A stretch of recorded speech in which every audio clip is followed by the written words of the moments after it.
Si no estamos dispuestos a entender que la infraestructura es de propiedad de la gente, no del partido A o el partido B, y si no estamos de acuerdo a darnos la pela por eso, nuestros países nunca van a tener infraestructura. Este es un sector, digamos, que tradicionalmente no ha sido transparente.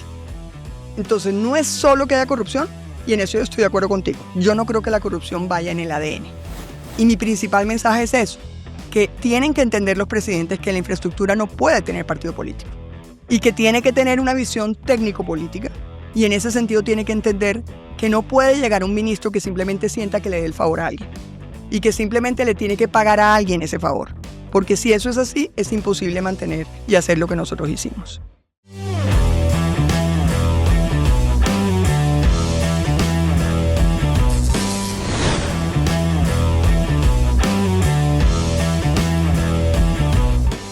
Presentado por Meicos.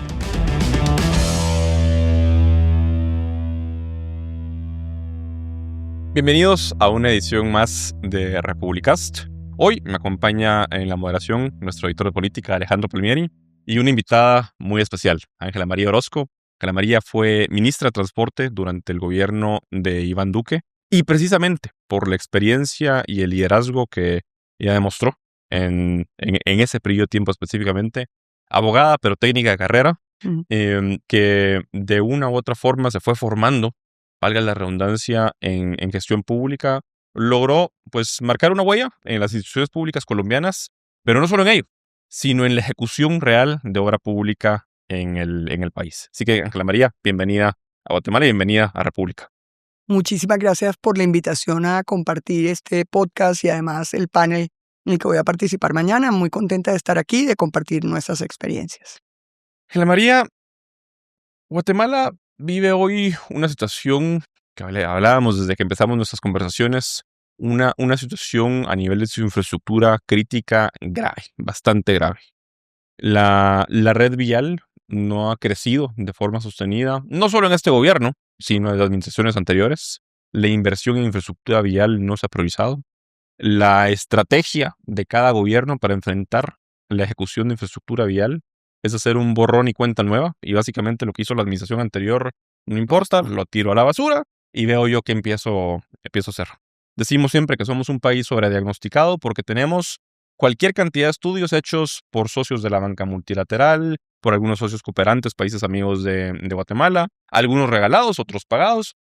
Pero los diagnósticos los tenemos, e incluso diagnósticos tan importantes como uno que fue financiado por la iniciativa privada en Guatemala, Guatemala no se detiene, que te plantean los hitos que se deben alcanzar para pues ejecutar infraestructura de manera tal que mejoremos la competitividad y la calidad de vida del país. Teníamos un presidente en su momento, hace ya bastantes años, hace 26 años, que decía que yo estaba muy chiquito, Alejandro no tanto. Bueno, yo sigo chiquito. Que decía que las carreteras no se comían. Y no, las carreteras no se comen, pero las carreteras sí permiten que la gente coma. Y eso es lo que muchas veces se olvida. Y más interesante, en el caso tuyo, estuviste en el gobierno del presidente Duque particularmente, porque también fuiste ministra de Comercio, pero específicamente pues te invitamos a Guatemala por tu rol como ministra de Transporte. El presidente Duque estuvo justo en el medio entre el gobierno del presidente Santos y el actual presidente Gustavo Petro. Y optaste, por lo menos de lo que hemos leído e investigado de lo que hiciste en el ministerio y lo que platicamos contigo, decidiste optar por un plan de continuidad, de no tirar a la basura lo que se estaba haciendo bien y también pues de innovar en lo que se podía innovar. Y de seguir ejecutando obra y adjudicar obra aun y cuando no se iba a ejecutar en el gobierno que tú estabas dejando, porque ya se sabía que iban a salir después de la victoria del presidente Petro. Y hago toda esta introducción porque es precisamente en esa coyuntura en la que nos encontramos. Una coyuntura en Guatemala en la cual, pues sí, veníamos de gobiernos, no que esto no tenga escándalos de corrupción, pero veníamos de gobiernos con escándalos de corrupción gravísimos en la cartera de infraestructura. Eso lo que hace es que a todo el mundo le dé miedo firmar, nadie quiere firmar, todos se atan de manos y encima no nombran a personas con la mejor capacidad en los puestos. Y Ya tenemos las elecciones a la vuelta de la esquina y precisamente por eso hay cierta resistencia a ejecutar, porque la victoria de los proyectos de infraestructura importantes se los va a llevar el presidente de gobierno. ¿Cuál es tu lectura de esto? Pues ese fue el problema de Colombia durante muchos años. Creo que desde el plan vial del presidente Carlos Lleras Restrepo hasta por ahí el año 91, pasaba lo mismo. Es decir, cada gobierno llegaba con ideas distintas y ustedes saben además el tamaño de Colombia y el reto geográfico de Colombia. O sea, esas 3 cordilleras que vienen en una sola cordillera del sur del continente y se dividen en 3 en Colombia. Y ahí precisamente están los grandes centros de consumo sobre las cordilleras. Y además son cordilleras nuevas, son cordilleras que de alguna manera son atravesadas por fallas geológicas muy importantes a nivel mundial. Entonces, desde ese punto de vista, Colombia, su conectividad vial de alguna manera no había avanzado como debía haber avanzado y hoy podemos decir otra cosa. Ahora hoy podemos decir otra cosa por varias razones, porque como país iniciamos un proceso hacia el tema de las concesiones viales a partir del año 91, pero digamos para decir que esto se fue construyendo, pero realmente se consolidó en el gobierno del presidente Juan Manuel Santos. ¿En qué sentido? En que finalmente se logró tener un esquema de participación público-privada que permitiera que las entidades financieras le apostaran al proyecto más que al constructor. Y esto es muy importante porque solo así se conseguía la financiación para hacer la obra en 2, 3 o 4 años y no en 20 años a partir de vigencias futuras presupuestales. Inclusive las primeras concesiones en Colombia, el gobierno ponía algo de plata y lo otro era lo que el peaje venía generando. Y cada año se iba construyendo lo que esos recursos daban. Obviamente la ciudadanía tenía una imagen terrible de las concesiones porque siempre pagaban un peaje y la obra nunca terminaba o terminaba en 10 años. Realmente el esquema de la Ley de Alianzas Público-Privadas, que además viene de una construcción de mucho tiempo de los aprendizajes de las concesiones del 91 al 2000, la verdad, pues del 91 hasta el 2010, fue el esquema que permitió lograr unos proyectos que financiados, el esquema de Project Finance por el sector privado, podían hacerse de alguna manera en la construcción, no todo el ciclo, sino la construcción en un periodo de gobierno.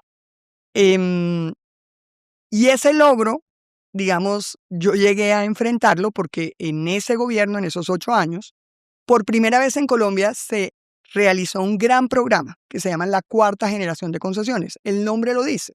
Cada generación de concesiones fue recogiendo aprendizajes del anterior. Pero no habíamos logrado independizar el concesionario de los financiadores, como en muchos países del mundo sí se dio. Y sobre todo su origen, que es Inglaterra. Ese esquema se expidió legislativamente en el 2012 mediante la Ley 1508, es la Ley de Alianzas Público-Privadas, donde se definió un esquema de asignación de riesgos, donde cada quien se asigna el riesgo a quien mejor lo pueda soportar, donde se permitió tener una estructura de contrato tan fuerte que la banca internacional, los grandes fondos de pensiones de largo plazo internacionales y los bancos colombianos también entendieran que el proyecto era lo suficientemente fuerte como para prestarle al proyecto y lograr que la obra se hiciera en 3, 4 años y se fuera pagando a 10, 15 años según fueran generándose los peajes y según fueran generándose digamos, el aporte del gobierno nacional en el presupuesto. Porque en Colombia lo llamamos vigencias futuras, no se denomina deuda, pero pues fue una manera de decir a largo plazo podemos comprometer recursos que nunca podríamos comprometer en un periodo fiscal porque simplemente dejaríamos de atender la salud, la educación, los servicios básicos. Cuando tú me dices yo decidí, no, fue una decisión del presidente Iván Duque, tengo que decirlo. Yo, por mi experiencia, empecé mi vida laboral en lo público. Fundamentalmente mi expertise era en comercio internacional. Empecé mi vida en el gobierno del presidente Gaviria, pues era profesional 08, luego jefe de división, es decir, luego subí cuando se creó el Ministerio de Comercio Exterior a ser subdirectora, trabajé con el que luego fue presidente, trabajé con la que luego fue la primera vicepresidenta de Colombia, Marta Lucía Ramírez, y el que fue presidente durante 8 años, Juan Manuel Santos, pero pues yo era técnica. Luego fui al sector privado y estuve en varios cargos. El último cargo que tuve antes de volver al gobierno fue vicepresidente de la Asociación Colombiana de Exportadores de Flores. Luego volví al gobierno cuando el presidente Pastrana designó a Marta Lucía Ramírez como ministra. Yo nunca estuve en su campaña, no lo conocía. Me posesioné como viceministra y ese día lo conocí, esa es la realidad, pero pues yo había trabajado con muchos empresarios exportadores de Bogotá y luego pues decidí tener un periodo de vida privada, decidí ser mamá, etcétera, y volví al gobierno en el 2018. Esa es como la historia. No, y ahí fue la única vez que participé en una campaña política que era de un movimiento independiente de la Marta Lucía Ramírez, que entró en una consulta con Iván Duque. Él ganó, ella fue la segunda y ella fue designada vicepresidenta. Esa es como la historia. ¿Por qué el presidente Duque insistió en que yo fuera la ministra? Por ese background, por un background de manejo de lo público, no por ser ingeniera. Yo tengo una anécdota muy bonita y es que él duró como 3 semanas mandándome decir que yo fuera ministra de Transporte. Y a mí me parecía que estaba loco. Mi experiencia había sido en lo público mucho, pero en comercio internacional, en la superintendencia de valores. Mejor dicho, yo era millennial cuando nadie era millennial. Entre el 91 y el 2002 tuve como 7 puestos, pero me iban buscando y me iban llamando de un puesto al otro. Y esos últimos 4 años, como les dije, fue viceministra, presidente de la entidad de promoción de exportaciones y ministra de comercio. Pero eso me dio un gran manejo del Estado, desde lo público, y una gran habilidad gerencial en lo público, buscando siempre y siendo medida por resultados. Y cuando finalmente acepté hablar con él, le dije, pero presidente, qué pena, pero usted es consciente de que yo sé prender y apagar el carro y que yo no distingo un asfalto de un concreto. Y él me dijo, ese no es el tema es que este es un sector que está totalmente paralizado por el escándalo de Odebrecht. En ese momento, las entidades no volvieron a hacer nada y hay un gran proyecto que tiene los recursos asignados hasta el año 2035-40, que es el proyecto de cuarta generación de concesiones viales o alianzas público-privadas, que además, digamos, en ese momento estábamos hablando de alrededor de 90 billones de pesos entre CAPEX y OPEX, y eso era alrededor, no sé, estábamos hablando de 8 billones de dólares. En cualquier país del mundo era un paquete muy grande. Y esa cantidad de proyectos adjudicados, la mayoría entre el 2014 y el 2018, estaban paralizados. Paralizados por el escándalo de Odebrecht, paralizados porque pues siempre es fácil adjudicar, pero implementar es otra cosa. Entonces yo encontré, no sé, de 31 proyectos, 2 había tenido que liquidarse, el Estado había tenido que pagar indemnizaciones altísimas y no se había construido ni un kilómetro de carretera, o porque quemaron un peaje y no dejaron poner un peaje, o porque no dieron un permiso ambiental o lo que fuera. Y el reto era que yo tenía 29 proyectos, 6 andando muy bien y 21 paralizados. En promedio, la ejecución iba en el 16%. Pero en realidad, 21 proyectos estaban parados con 31 tribunales de arbitramiento y con múltiples problemas que yo, digamos, lo único que sé es que no era ni de mala fe, es que es fácil planear, ejecutar en territorio es otra cosa. Y digamos que uno no puede poner un peaje con una escopeta. O sea, hay que hacer un gran trabajo para obtener la licencia social, que no es algo legal necesariamente, pero que es algo en que en la práctica, si no la tienes, no se logra. Y el presidente lo que me dijo es, el sector tiene un desprestigio enorme por el escándalo, las entidades no están tomando decisiones y el reto nuestro es sacar adelante no solo el proyecto de cuarta generación, que son alianzas público-privadas, sino el proyecto de obra pública más importante de Colombia hasta el momento, que 100 años en la mente de los colombianos, que es el cruce de la Cordillera Central o Túnel de la Línea, que había sido empezado desde el 2006, adjudicado en el 2010, se había caducado en el 2016 y luego se había abandonado por el contratista y estaba construido en un 50% y estaba ahí tirado. O sea, tirado ahí. Y la gente, cada que él en campaña le decía, voy a terminar el túnel de la línea, le decían, ay, presidente, no se meta en eso, porque todo el mundo dice que el que se mete en eso no lo puede cumplir. No diga eso. Y él decía, y eran como las 2 grandes cosas, cómo saco adelante esto y cómo saco adelante esa gran obra que está en la mentalidad de los colombianos desde 1918. Y lo que me dijo fue, mire, usted tiene que salirse de su zona de confort, yo no la voy a nombrar ministra de Comercio otra vez, tampoco la voy a nombrar canciller, usted es una gran gerente pública, es abogada, puede manejar la cantidad de conflictos que hay y puede montar un equipo técnico que esté al frente y a la altura de los retos del país, porque no podemos permitir que la polarización política evite que los proyectos se terminen. Esa es la historia de por qué llegué ahí y por qué estoy aquí hoy, supongo. Pues precisamente la polarización política es lo que nos tiene a Guatemala como estamos ahora. No sé si cuando viniste en avión notaste que regresaste en el tiempo. Uh-huh. Guatemala está años atrás de todo el resto del mundo. Bueno, hay otros países más atrás, pero sí. A ver, mencionabas la cuarta generación de concesiones. Nosotros tenemos, creo yo, una normativa bastante adecuada. No voy a decir de vanguardia para nada. Adecuada. Nosotros no inventamos nada, copiamos mucho de lo que ha funcionado en otros lados. Así que ese no es nuestro atraso. Nuestro atraso es político. Y precisamente esas quisquillosidades entre, no, lo va a hacer ese gobierno, no lo voy a terminar yo, mejor no avancemos, no da tiempo. Eso es algo que el actual gobierno ha dicho, no da tiempo, y tú nos acabas de decir perfectamente bien. Ahora les explico ese tema. Exactamente. Miren. Lástima que no abriste en el primer año de gobierno, ya vamos tarde, pero a mí me interesa saber y que nos cuentes cómo se manejó, cómo manejaste tú esa oposición política, pugnas partidarias, ideológicas algunas, otras simplemente oposición por ser oposición. ¿Qué es lo que hoy nos tiene Guatemala? ¿Cómo estamos? Tenemos un gobierno que teniendo todos los humanos, dinero también, mucho dinero, no lo hace. Y alguna parte de la oposición que podría en alguna otra circunstancia apoyar proyectos como estos, pues no los apoya porque son de este gobierno. Mira, yo tengo que decir que fue una gran decisión política, tanto del presidente Iván Duque como de su partido político. Y yo no entendí por qué el presidente lo había hecho. Lo que pasa es que ese primer día yo decía, este señor se enloqueció, o sea, ¿qué tengo que ver con eso? Y me dijo, no, usted puede contratar los mejores ingenieros. Lo que yo no tengo es alguien independiente, que no tenga conflictos de interés con el sector, que tenga la credibilidad ante el sector privado de ser una persona incólume, que recupere la confianza y que tenga todo mi apoyo en el proceso. Y yo tenía claro, y que además tenía un mandato, eran como 3 mandatos claros: sacar adelante los proyectos de cuarta generación de concesiones, así hubieran sido adjudicados en el gobierno del presidente Santos, que se supone que eran opositor político al presidente Iván Duque.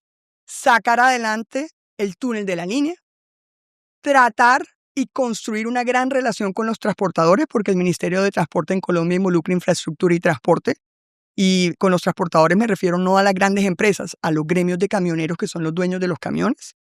Esa era como... Y cuarto, sacar adelante la primera línea del Metro de Bogotá, que ya estaba adjudicada, pero que le faltaba cofinanciar, digamos, las troncales alimentadoras, y trabajar con la alcaldía en una segunda línea de metro, porque Bogotá necesita por lo menos 5 líneas de metro para que, complementadas con el sistema de transporte masivo que es Transmilenio, realmente Bogotá sea una ciudad asequible para la gente y que genere bienestar.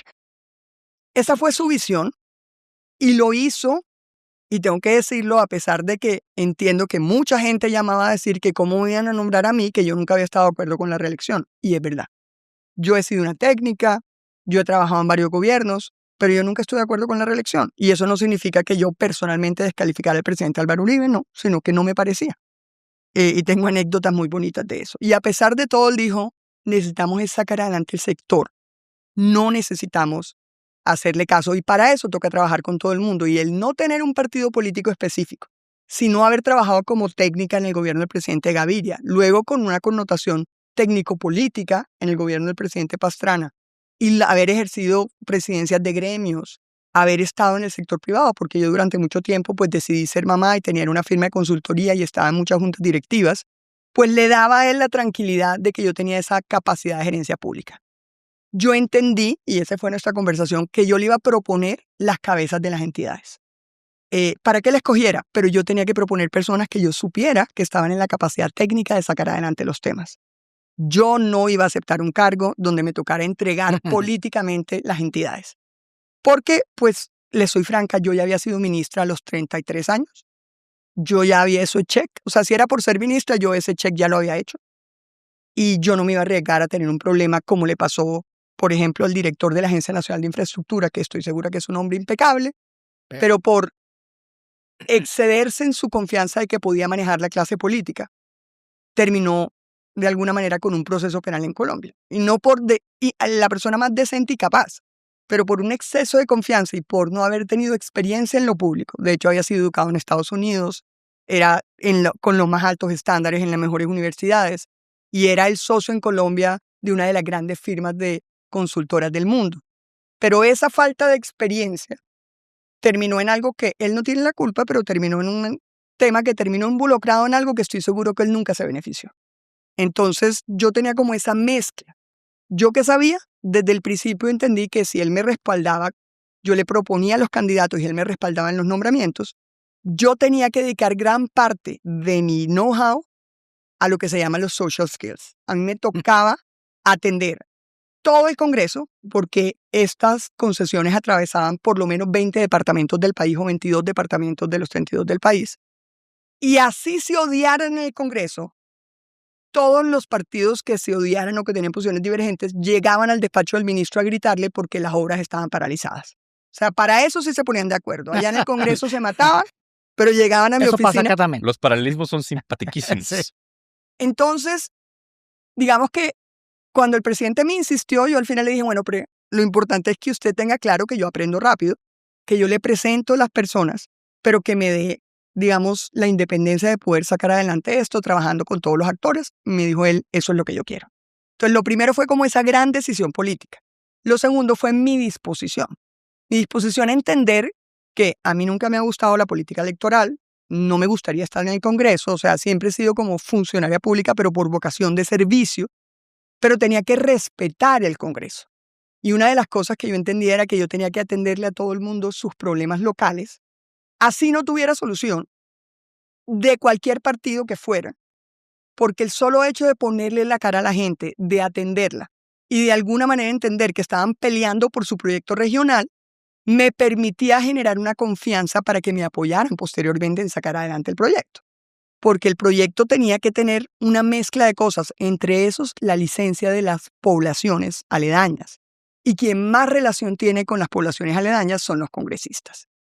Entonces yo, independientemente que haya prácticas, lo que sea, siempre entendí que tenía que tratarlo con mucho respeto. Y mi agenda era de locos. Y yo tengo anécdotas muy bonitas. Es decir, a los 2 días de haberme posesionado ministra, o a los 3, me llamaron porque había un bloqueo en una nueva de esas concesiones de cuarta generación que se estaba haciendo, que conectaba los llanos orientales con la autopista norte de Bogotá. O sea, trataba de sacarle el transporte de carga, que no pasara por Bogotá, sino viniera por detrás, por La Calera, etc. Y en uno de esos tramos, esa obra no se había podido hacer, era de las que estaba paralizada, y de hecho tiene una parte que nunca se pudo hacer. Había un bloqueo porque la vía estaba demorada, como pasaba en muchos sitios. Y yo, la persona que me llamó, no sé ni quién era una líder comunitaria, no sé de qué partido era, no la conozco. Y yo me senté como viceministro y él me dijo, no, tranquila, yo me voy para allá con mi equipo. Y allá se fue. Y lo montaron en un camión y casi que los manifestantes se lo llevan en el camión y él me avisaba y yo estaba angustiada de que algo le fuera a pasar. Pero el asunto es que él se sentó y habló y dijo, vamos a trabajar por tratar de sacarlo adelante, y puso la cara. A los 4 o 5 días me llamó la actual candidata a la presidencia, Paloma Valencia, que yo no la conocía. Ella la había visto como congresista toda la vida, pero digamos no habíamos interactuado nunca. Y me dijo, ministra, yo quiero que usted atienda, no me acuerdo el nombre, a esta líder de Choachí. Y yo le dije, senadora, yo ya la atendí. ¿Cómo así? Le dije, si ella me llamó, no sé a través de quién se consiguió mi teléfono o llamó al ministerio. Mi viceministro ya estuvo allá, fue complejo, pero ya logramos calmarlos, creamos unas mesas de trabajo. Y pues ella quedó sorprendida de que no tuviera yo que haber recibido ninguna ni palanca, ni presión, sino que simplemente alguien me llamó de una comunidad con un problema y enseguida a los 3 días estábamos ahí. Eso hizo la diferencia, porque me empecé a ganar la confianza de la gente. Y yo tenía otra virtud que para mí es una virtud, para otros no, y es que pues a mí nunca me importó que me votara, ¿sí? Porque a mí me pidieron asumir ese cargo, yo no lo busqué. De hecho, por el contrario, yo era escéptica frente a que lo pudiera, pues que yo no tenía ese conocimiento. Entonces, empecé a construir una relación con todos. ¿Qué hicimos? Para que sepan, nos sentamos con todos los stakeholders. El sector privado, los concesionarios, los bancos, pero también con los entes de control. Procuraduría, Contraloría. Y nos sentamos a hacer un diagnóstico de los problemas comunes a las 21 proyectos que estaban paralizados y a construir alternativas jurídicas para sacar adelante esos proyectos. Y ese documento, que tenía como unas soluciones transversales, porque no se trataba de alguna manera, según fuera amigo mío, ayudarlo y según no fuera ayudarlo, y esa transparencia fue fundamental, ese documento fue comentado y enriquecido con los argumentos de los órganos de control jurídicos, tanto la Contraloría, que vigila la gestión fiscal, como la Procuraduría, que vigila la gestión disciplinaria de los funcionarios. Y las recomendaciones que nos hicieron las incluimos. Y una vez tuvimos ese documento que todos los actores opinaron, incluyeron, y no voy a decir que eso nos da una salvaguardia de que los entes de control no nos iban a cuestionar, pero sí nos daba la tranquilidad que ellos habían opinado sobre lo que proponíamos. ¿Mucha centralidad en todo esto o no? ¿O había mucho Primero fue una cosa muy general, Okay. identificando esos problemas. Esa fue la primera fase. Esa primera fase pasó a sentarnos a hacer una gran gestión contractual, donde yo claro que desempeñaba un rol muy importante en lo político, y ahí involucró que cada vez que esas comunidades de congresistas regionales que en el Congreso se gritaban y se insultaban, aquí llegaban a insultarme a mí, yo me sentaba, tenía un carácter muy fuerte, o sea, tengo muchas anécdotas donde dos se levantaron a gritarme y yo les dije, a mí no me van a gritar porque yo no tengo la culpa de que eso esté así. Yo con el mayor gusto me siento a ayudar, pero si me van a gritar, hasta aquí llega la reunión. Un congresista se salió, mi enlace de Congreso, que si llevaba 25 años en el Congreso, temblaba. Los demás se quedaron, se calmaron. Y yo les dije, miren, yo estoy encontrando un problema y les garantizo que voy a encontrar la solución. Y parte de la solución es que yo no le voy a, porque el concesionario, por una vía que un pedazo de la vía pasaba por un parque de los Nevados, una cosa que era reserva, no le dejaron ampliar ese pedazo de la vía y si no lo ampliaban no cabía la carga pesada, que es la que peajes más altos genera. Pero por eso iba a venir a devolvernos el proyecto y además a cobrarnos 200.000 millones de pesos. Entonces yo les dije, miren, tengan la certeza de que si él me dice que me lo devuelve, yo lo que le voy a decir es que le pongo la cláusula penal más grande. Otra cosa es que yo me siento con él y le reconozco en el equilibrio financiero que va a recibir menos ingresos, porque esa es la realidad. Pero igual la vía se hace, igual esa vía comunica Ibagué con Caldas, es una vía muy importante para esos dos departamentos que no estaban comunicados bien, digamos, era eterno la comunicación, y yo pongo un equipo a negociar para lograr reconocer esa realidad, va a tener menos ingresos. Y eso es posible mediante contratos de transacciones, es posible mediante otros, sí están los contratos, porque demostrar el equilibrio financiero en un contrato no es tan complejo, y hay mecanismos legales para hacerlos, inclusive dentro del marco de tribunales de arbitramiento. Entonces yo les dije, yo me siento a hacer la tarea, con el mayor gusto, pero los necesito a todos conmigo, y necesito que me ayuden con su comunidad, y necesito que su comunidad tenga paciencia, y los señores me dijeron al final, cuente con nosotras. Y el señor que se fue, pues nunca, ya luego se calmó, pero ese día se fue furioso porque yo le dije que a mí no me gritara. Y ahí es justamente cuando yo decía que los paralelismos con Guatemala son Increíbles. son increíbles y simpáticos, y que además nos dan una pauta de lo que se podría hacer. Total. A ver, si el escándalo de Odebrecht fue un escándalo en toda Latinoamérica, no es casualidad. Es porque nuestras instituciones son sumamente permeables a la corrupción.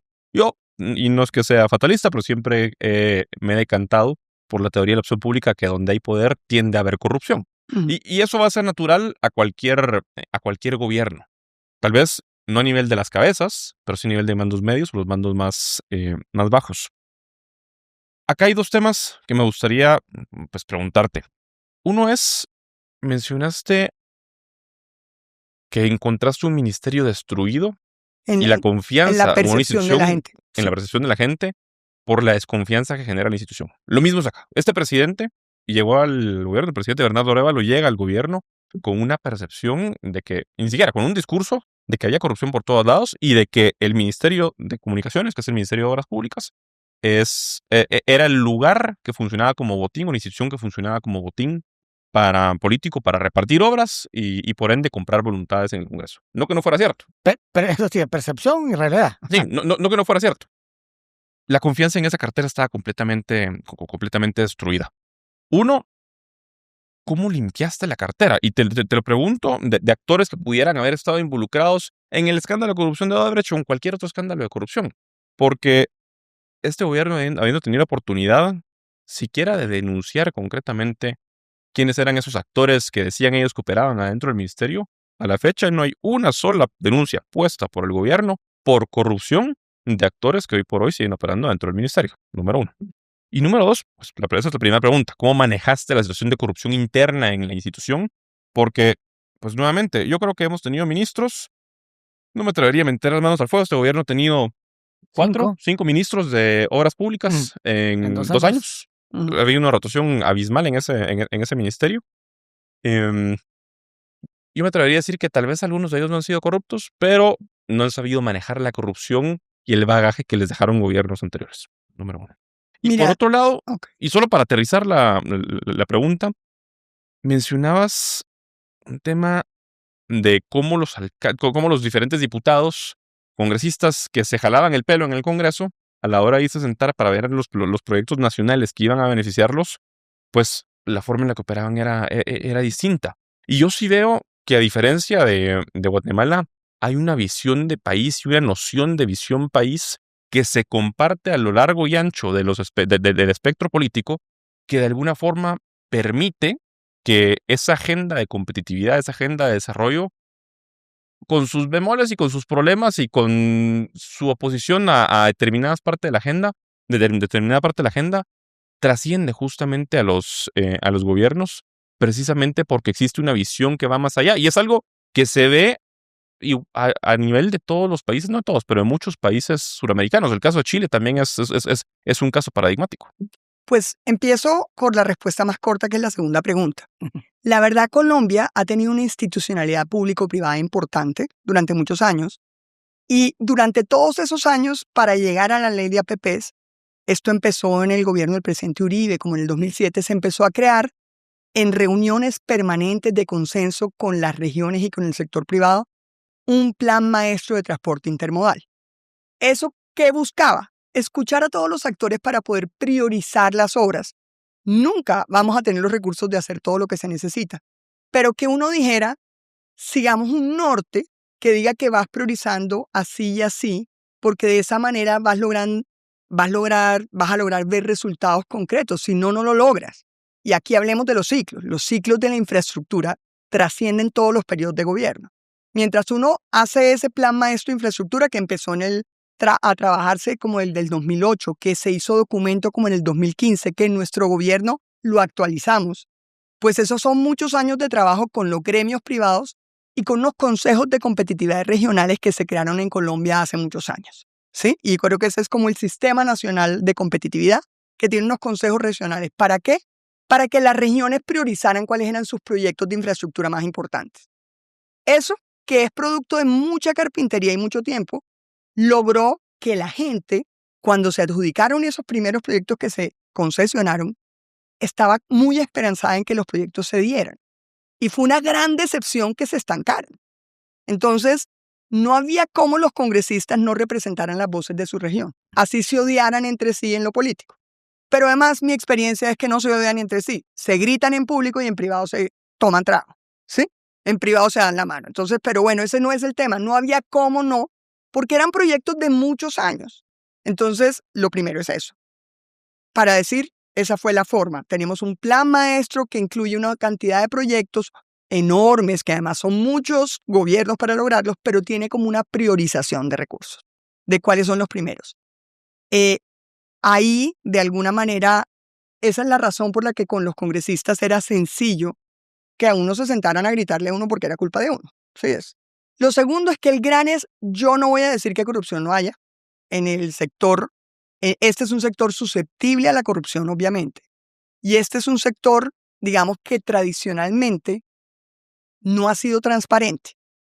Entonces, no es solo que haya corrupción, y en eso yo estoy de acuerdo contigo. Yo no creo que la corrupción vaya en el ADN. Yo hice un fellow en la Universidad de Yale. Una de las materias que la escogí con una de las fundadoras de Transparencia Internacional, Susan Rose Ackerman, y aprendí muchísimo. Fueron unos debates enormes de que la corrupción no va en la sangre. Lo que pasa es que los suizos le tienen miedo a la ley, y los americanos también. Entonces, La certeza de castigo. no creo que tengan, porque por el contrario, durante muchos años, en Alemania, y ustedes lo saben, los sobornos en los países en desarrollo eran descontables de impuestos, simplemente porque lo llamaban mecanismos de agilización de los países en desarrollo. Eran hacerlos más eficientes. Esa es la realidad. Y solamente fue cuando se hizo el gran acuerdo internacional que Estados Unidos, que sí tenía una ley, que es el Foreign Corrupt Practices Act, logró que se adoptara como un acuerdo internacional que ese tipo de pagos extralegales se prohibieran. ¿Por qué? Porque ellos sí tenían una ley interna y siempre las empresas americanas en las licitaciones en los países estaban en desventaja con las empresas europeas. Esa es la realidad. Entonces no es una cosa que uno lleve en la sangre. Lo que lleva en la sangre es el susto a la ley. Es que pase algo y ese sí es nuestro problema. Entonces yo, digamos, Y yo recuerdo una discusión enorme en clase donde yo me puse furiosa con esa profesora y le dije, pero ¿cómo así? ¿Cómo así que no va a ser corrupción que un senador que se llama Bob Dole haga campaña en el avión de Dole, la empresa bananera, y luego presente un proyecto para darle un subsidio y eso no sea corrupción? Yo estaba furiosa con eso. Me dice, venga, siéntese y yo le explico. La diferencia es que en su país eso todo se hace escondido. Aquí, desde el día 1, el señor senador tiene que poner como contribución en especie a su campaña la gasolina y el avión y lo que eso cuesta. Y desde el día 1 todo el mundo sabe que anda en el avión, que esa es parte de su financiación. Y desde el día 1 todos los demás pueden sentarse y controvertir ese proyecto de ley porque es transparente. Por eso la transparencia, y aquí va mi segunda respuesta, es tan fundamental. No para eliminarla porque yo no soy ilusa. Yo no creo que se elimine del todo. Pero para disminuirla sustancialmente, sí. Eso sí lo creo. Y yo le puedo dar varios ejemplos. Lo primero que yo hice al llegar al ministerio, y cómo vas introduciendo mecanismos de transparencia y mecanismos de veeduría ciudadana dándoles acceso a la información. Ujú. Y eso nunca voy a decir que lo elimina, pero sí lo hace mucho más caro. Eso es como lo primero. Lo primero que hice fue redactar una circular. No se imaginan. Que decía que quien pidiera cita en el ministerio, yo se la voy a compartir, tenía que decir de qué quería hablar, de qué Claro. proyecto quería hablar, si lo había manejado antes con algún funcionario del ministerio, de las entidades adscritas. El ministerio define política pública, las entidades son las que ejecutan. El Ujú. ministerio lo que hace es distribuirle a las entidades lo que ellos luego ejecutan. Pero el ministerio define la política pública. Entonces, si lo había manejado antes, con quién lo había manejado, si tenían algún documento previo al ministerio y que tuvieran claro que tenían que firmar eso, y además que después de cada reunión iba a quedar una ayuda, no un acta, pero una ayuda a memoria de la reunión. Y que mínimo tenía que haber 3 o 4 personas de la entidad pública, nunca solos, y que además todas las reuniones eran en el ministerio o en las entidades adscritas, que estaba prohibido tener reuniones por fuera en las oficinas de los privados. Si ustedes me dicen que yo pude controlar a los 6.000 funcionarios, seguramente no. Pero sí les puedo decir que de todos los contratos que ya adjudiqué no tuve una demanda. Y no tuve un cuestionamiento de que fueron transparentes. Por obra pública adjudicamos más de 50 billones de pesos. Y en concesiones adjudicamos 6 de la quinta generación de concesiones. Y no hubo un solo escándalo de corrupción. Entonces, ahí les digo, ¿por qué? Porque empezamos así. Luego, y esto cuando yo hice eso, ustedes no se imaginan, la ministra del Interior me cogió en un baño en el Congreso un día y me decía, ministra, todos los congresistas pasa? están furiosos porque usted los presume ampones. Tan raro, le decía yo, a mí no me han dicho nada. No se atreven, pero a mí nunca me han dicho, le contestaba yo. Claro, yo soy práctica, yo ponía a mi secretaria privada, le decía, ayude al staffer del congresista a diligenciar eso. Uno tiene que tener respeto, ellos están acostumbrados a que todo el mundo lo recibía. Yo no es que no lo vaya a recibir, pero necesito que ese documento esté. Ese documento es la constancia de quienes hablamos, quienes estuvimos. Y sabe que la gente no se atreve a pedir lo que no, Por a supuesto. proponer lo que no es. Pero sí tenía unos soft skills en cuanto que yo le pedía a mi equipo que ayudara a la secretaria del señor, no pusieran al señor a llenarlo, que hiciera como la parte soft del tema para yo poderlo hacer. Y no es que no hubo casos en que amigas me llamaron presidentas de partidos y me dijeron, fulanito en Barranquilla me dice que tu amiga está loquita, que la hizo llenar un documento. Y le dije, pues de malas, si no lo llena, no viene. ¿Sí? Eso fue lo primero que hizo diferencia porque toda la gente se siente observada. Toda la gente se siente que todo el mundo esté. Luego, cuando enfrenté la primera crisis, y les voy a decir, hay una carretera en Colombia que está concesionada, ya es la segunda concesión, pero que cuando se adjudicó, se dejaron por fuera, digamos, todos los puntos críticos de la carretera original, que era por obra pública hecha en los 50s y 60s, que es la vía al llano. Y esa vía al llano tiene un problema porque esa carretera original, pues esa vía, esa cordillera está atravesada por las fallas que vienen desde la Patagonia y cada rato se cae la montaña. Y como esa primera vía hecha en los años 50 y 60 no tenía ni túneles, ni viaductos, ni tenía los grandes protectores de las montañas, pues se cae y se bloquea la vía. Y esa es la despensa alimenticia del centro del país, los llanos orientales. Entonces yo me siento en la primer cierre de la vía al llano, el primero que me tocó, yo no sabía lo que era eso. Y me siento en una mesa y cito a todos los actores, el concesionario, las autoridades ambientales, los congresistas que se quejaban. Y una congresista gritaba que era que porque el concesionario había construido un túnel con un método constructivo que no era el adecuado, que había usado dinamita y el tipo de montaña no admitía la dinamita. O sea, yo lo digo en palabras simples porque así lo explicaba a la gente. Yo no soy ingeniera, tampoco me volví ingeniera porque si no, no hubiera atendido todo lo que tenía que entender. Yo escogía el mejor equipo del mundo que uno podía tener y sobre eso, y además utilicé mucho a la academia. Bueno, entonces por allá contesta la persona que trabajaba en la Agencia Nacional de Infraestructura, que dependía de mí, pero eso está demostrado, el acta de interventoría lo muestra, que no fue hecho con dinamita. Y esto llevaba una semana, la gente gritándose en el periódico que era por la dinamita, que era culpa del concesionario, etc. Y yo pregunté, ¿y esa acta de interventoría dónde está? Dicen, hay doctora en el folder. Y, perdón, ¿cómo así? Y les digo, bueno, una pregunta, ¿esa acta tiene reserva legal? No, doctora, no tiene reserva legal porque este es un contrato público. Todo el mundo tiene acceso por el sistema del SECOP. ¿Y por qué la gente no la ha visto? A partir de ese día nos sentamos y montamos en el sistema que le permitía al ministerio mirar cómo iba la ejecución de las obras de cuarta generación en la Agencia Nacional de Infraestructura, una ventana para que el público en general tuviera acceso a eso, para que pudieran ver cómo iba la interventoría. ¿Y qué hicimos después? Dividimos el país en regiones y creamos unas veedurías regionales que nosotros promovimos. Y en esas veedurías incluíamos las cámaras de comercio de la región, la sociedad de ingenieros de la región, para que hubiera ingenieros, realmente que fuera una discusión técnica, empresarios, obviamente, a través de las cámaras de comercio, y además periodistas, que eran los que siempre decían, aquí se robaron la plata. Y que les quiero decir, en la cuarta generación de concesiones, nadie se pudo haber robado un peso. ¿Por qué? Porque resulta que, como está diseñado el esquema, es el sector financiero el que le presta el proyecto. Los recursos que va girando el Estado van a unas fiducias y el sector financiero solo le presta el proyecto, solo le paga al EPCista y al concesionario cuando está una parte de la obra hecha. Es decir, nunca hay anticipos, la plata está en fiducias, podríamos preguntarnos si podemos hacerlo más eficiente o no, pero no hay anticipos. Y digamos que la carretera se divide en tramos, o sea, fase 1, fase 2, fase 3, y lo que se va es que yo te reconozco y te pago el primer tramo cuando está entregado, no antes. Y como les digo, el sistema de alianzas público-privadas no se lo inventaron porque la gente era corrupta. Se lo inventó Inglaterra. Y se lo inventó Inglaterra porque no hay nadie que cuide mejor su plata que un banquero. Porque confía mucho más, un banquero no le presta al que no le cumple. Y obviamente los concesionarios le tienen más miedo a la inspección que hacen los banqueros que le prestaron la plata que al interventor del Estado. O sea, esto hay que entender el origen. Esto no fue porque allá no tuvieran plata, fue porque ¿en quién confías tú que no le presta al que no cumple? En el banco. Sí. ¿Quién es el que mejor maneja su plata? El banco. Y ese es el origen. En caso nuestro los adoptamos en parte porque no teníamos cómo tener los recursos en 4 años. Pero filosóficamente es perfecto porque uno solo paga contra obra. Uno no da anticipos. Entonces, en las 4G nunca se robaron un peso. De hecho, las 4G no tuvieron un solo escándalo de corrupción en su adjudicación.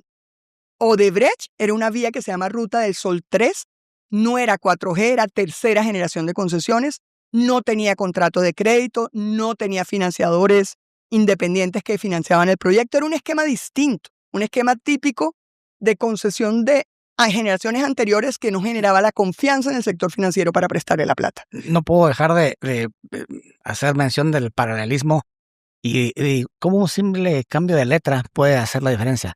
En la 4G, pues no hubo corrupción, no lo que dices. No se puede decir lo mismo de la 4T, ¿no? De México. Bueno, eso es un chiste, una anécdota. Sí. Pero, a ver, muchísimas lecciones que tenemos que aprender de ti y de tu amplia experiencia en el sector público. Pero a ver, a mí me gustaría que la audiencia se quedara con 2. Pueden escoger otras, pero a ver. 1, no haber participado directamente en una campaña política que te lleve a un puesto público. Porque, a ver, pues, todo el mundo tenemos derecho a participar en política electoral, pero que no sea una correlación directa, ¿no? Porque entonces es un pago. Y segundo, esa gran apertura con todos. Me sorprende lo de los periodistas, pero a ver, creo que es una buena... ¿Sabes? Te voy a explicar por qué. Sí. Porque como uno no sabe infraestructura, siempre que una obra no se termina, ¿qué dice todo el mundo? Que se robaron el dinero. Bueno, sí. Pero si yo te explico que en las 4G la plata estaba en fiducias y no se paga sino después de que entregan la obra, lo entiendes. Sí. Pero tienes que tener gente técnica que pueda revisar la interventoría y explicársela en un lenguaje sencillo al periodista que no tiene por qué conocer esto. Por supuesto. ¿Por qué yo aprendí esto? Porque yo le soy franca. Toda mi vida estuve en comercio internacional, yo sabía mucho de puertos, pero pues de carreteras nada. Y yo, la verdad, como este es un sector y como Colombia es un país donde casi el sector privado no contaba lo que hacía por el tema de seguridad, Ujú. pues era totalmente oscuro. Y entonces, pues yo también me imaginaba, perdóneme, yo también me imaginaba que era corrupción todo. No es que no haya, pero no todo era corrupción. Este era un sector absolutamente poco transparente y el mundo no permite hoy esa falta de transparencia.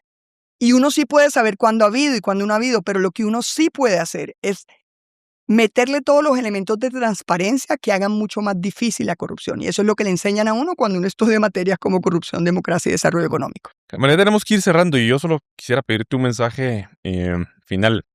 No somos el medio favorito de este gobierno. Y no lo somos precisamente porque hemos puesto el dedo en la llaga cuando hay que ponerlo y cuestionado lo que hay que cuestionar.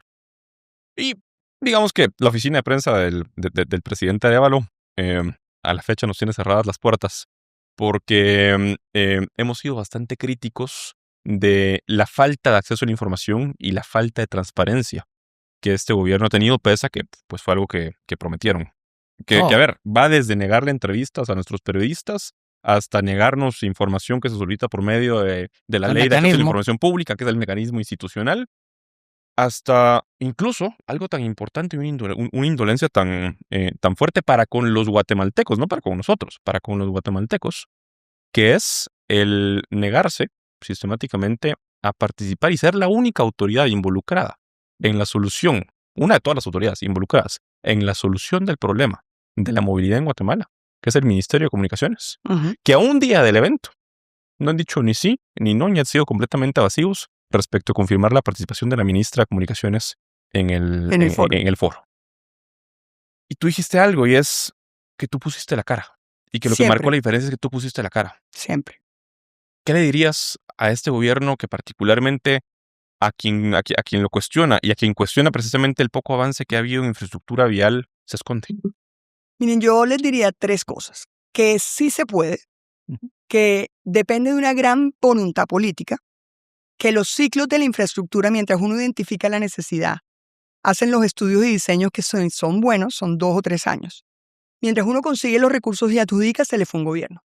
Esa es la verdad. Para hacer una obra seria, bien, grande, no puede hacerse un estudio en 6 meses. Y porque lo que haces en 6 meses y luego lo adjudicas, que es parte de los aprendizajes, cómo planeamos mejor, pero no significa que nadie lo hizo de maldad. Es un tema de el nivel de tecnología que los países van incorporando y cada día tiene que ser más sofisticados los estudios. Ese proceso jamás coincide con el ciclo de un gobierno. Y si no estamos dispuestos a entender que la infraestructura es de propiedad de la gente, no del partido A o el partido B, y si no estamos de acuerdo a darnos la pela por eso, nuestros países nunca van a tener infraestructura. Yo soy el ejemplo más claro de que se puede. No, el presidente Duque asumió costos altos manteniéndome ahí, porque no solamente habría seguramente gente interesada en mantener sus intereses como era, yo manejaba 6 entidades. Y fui autónoma en el sentido en que yo le propuse a los candidatos, él me los aprobó, me dio todo el espacio y además me soportó a pesar de que hay gente que desde el día 1 no me quería. Sí, porque pues yo en una reunión de congresistas cuando me empezaban a atacar a decir que me iban a ir a acusar a Palacio, yo les decía, sin molestarme, tienen todo el derecho. Vayan a Palacio, quéjense de mí. Ustedes saben que yo nunca me voy a poner brava, pero si a mí me dicen que me tengo que ir por algo en lo que yo creo que es correcto, yo me voy contenta. Porque yo no estoy aquí ni porque quiera ser presidente de Colombia ni porque quiera hacer política. Entonces, tranquilos. Y entonces yo desarmaba a la gente. Cuando tú le dices a alguien, yo no me pongo bravo. Si tú estás bravo y quieres ir a ponerle quejas al presidente, tienes todo el derecho. Pero en realidad entiende que si a mí me van a hacer algo que yo creo que es ilegal, pues yo no lo voy a hacer y más bien en ese momento renuncio. Y eso no tiene nada de malo, yo no me pongo brava con el presidente, pero no me voy a ir a la cárcel por nadie. Punto, no voy a aguantarme eso. Entonces, esa voluntad de mantener un personaje tan particular es una voluntad política. Y tuvo costos claros. ¿Se imaginan? La gente radical del partido del presidente Iván Duque le parecía que cómo íbamos a continuar lo que había hecho el presidente Santos. O cómo íbamos a financiar la segunda línea del metro de Bogotá con la alcaldesa de Bogotá que nos hizo bullying casi que los 3 años y medio del gobierno. Solo los últimos semestres nos alabó todo el tiempo porque sacamos adelante la financiación de la segunda línea del metro que está en licitación en este momento. A pesar de que era una persona de oposición y a pesar de que además eso se iba a construir quién sabe cuándo, mucho después de nosotros. Y él me mantuvo, a pesar de todo eso, pensando en que si no el país no iba a construir la infraestructura que tiene. Nosotros dejamos 20 de 21 proyectos reactivados a través de conciliaciones, contratos de concesión, contratos de transacción, dentro de tribunales de arbitramiento, con todo el soporte legal. Nosotros dejamos la ejecución, la encontramos en un 16%, solo con 6 proyectos, la dejamos en un casi 78% de ejecución, todos los proyectos, y 20 de 21 reactivados. Hay uno que nunca se pudo reactivar y todavía no se ha reactivado por razones ambientales. Nosotros entregamos la obra en la mitad de la pandemia del cruce de la Cordillera Central, que inclusive, quiero decirles que fue tan particular que algunos periodistas me insultaban porque lo entregamos y en alguno de los pedazos se le hizo un homenaje al ministro, que fue el que se inventó el proyecto en el gobierno del presidente Uribe, porque se había intentado licitar con el presidente Pastrana y las aseguradoras nunca habían prestado garantías, porque hasta los japoneses habían dicho que la Cordillera Central no se podía atravesar por un túnel. Y el presidente Uribe y ese ministro, de él que sí duró los 8 años, después había un ministro al año y yo volví a durar los 4 años como ministra, pues se inventó que hicieran un túnel piloto y se arriesgaron. Y el túnel piloto fue el estudio más profundo para poder adjudicar el gran túnel de la línea en el 2010. Y en todo caso se necesitaba para túneles de mayores de 5 kilómetros porque tenías que tener un túnel de rescate por norma estándar internacional. Y todo eso se hizo gracias a que poco a poco, ante esta visión de que era una señora que ahí trabajaba para todos y que recibía a todos, los más de oposición, los menos, y que lo que trataba era de entender cómo sacar adelante los proyectos con el mejor equipo posible, fue posible y tuvo costos políticos. La gente más radical de su partido decía, esa señora cómo se sienta con los de la oposición o cómo se sienta con tal. Pero pues fue una decisión política porque de lo contrario el país, de alguna manera, nunca va a tener el desarrollo y la infraestructura que se merece. Y mi principal mensaje es eso, que tienen que entender los presidentes que la infraestructura no puede tener partido político y que tiene que tener una visión técnico-política. Y en ese sentido tiene que entender que no puede llegar un ministro que simplemente sienta que le dé el favor a alguien y que simplemente le tiene que pagar a alguien ese favor. Porque si eso es así, es imposible mantener y hacer lo que nosotros hicimos. Terminó la conversación con un ligero optimismo de que si eso se logró en Colombia, en Guate se puede lograr. Y de ahí lo que hacemos. Al final de cuentas, la batalla que tenemos día con día y la razón por la que hacemos lo que hacemos es precisamente porque dentro de nuestra misión, uno de los pilares es justamente hacer periodismo soluciones y demostrarle a los guatemaltecos y a quienes hoy detentan el poder que las cosas se pueden hacer y se pueden hacer. La ventaja es que sabemos de que aunque no les caemos bien, nos miran, nos escuchan, rabian, pero bueno.